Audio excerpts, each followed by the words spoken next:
Ladies and gentlemen, boys and girls, children of all ages, this week we finish up our official doing of division and multiplication.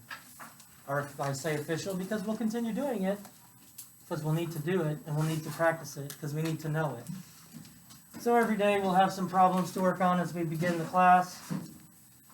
I gave you the instructions to do these 3 problems so that when I call on you, there'll be no, I don't have it done yet, because I gave you time. I gave you time. We're going to start with number 1 because as we're hopefully learning, when Mr. McMurdo gives you stuff, you do it in the numerical order. Questions? No. All right, so let's look at 34 times 12. First thing, we don't solve it written like that. That's cray-cray. Y'all aren't cray-cray. Then we start in our ones place. We start in our ones place. We multiply 2 ones times 4 ones, and we get 8. 8 ones, so that 8's going to go in the ones place. 2 ones times 3 tens, and we get 6 tens. We're done with our ones place. Now I'm starting in my tens place, so that's why I put my 0 there. I do 1 times 4 is? 4. 1 times 3 is? 3. You should have gotten 408. Yes. Another way we could have done this is we could have done 34 times 2 and 34 times 10. Because if I break apart that into expanded form, the 2's in the ones place, the 1 is in the tens place. So I have 1 10, I have 2 ones. So I could have broken it apart that way, and then all I'm doing is multiplying by 1 digit at a time, really. Then I would add these 2 products together.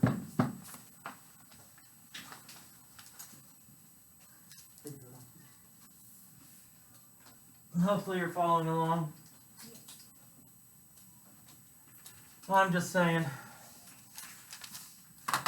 Our second problem, we have 820 divided by 41.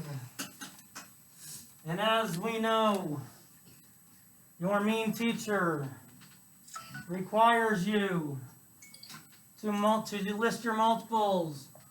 41 times 1 is? 41. 41 times 2 is? 82. 41 times 3 is? 123. 41 times 4 is? 164. 164? Yes.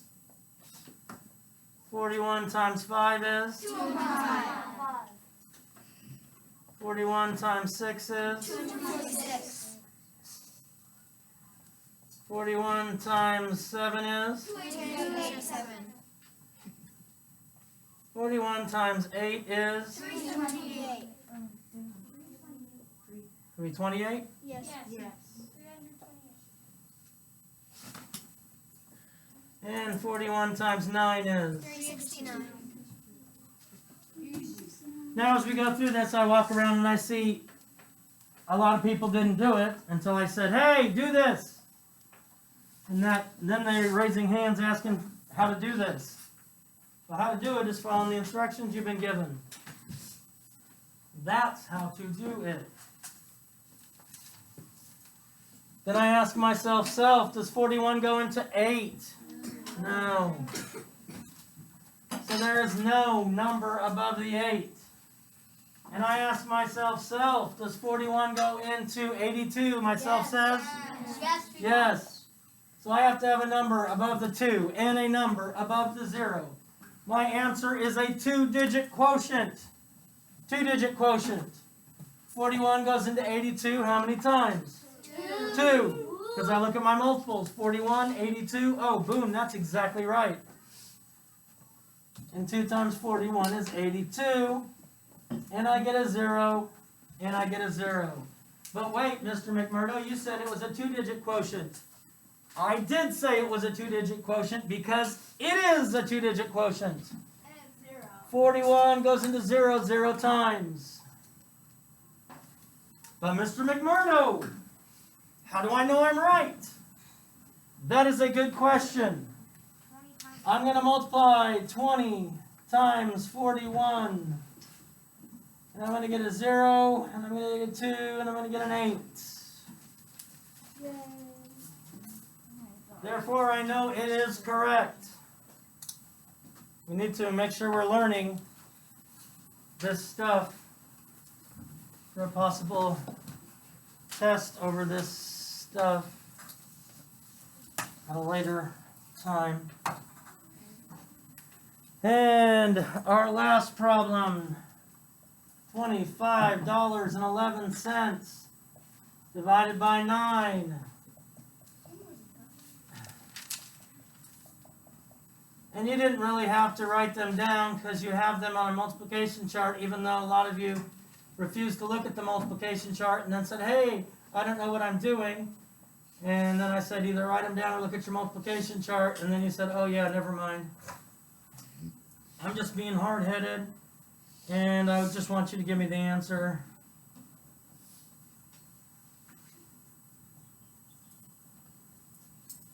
And since I don't have the multiplication chart up here on the board, what I did is I wrote down my multiples.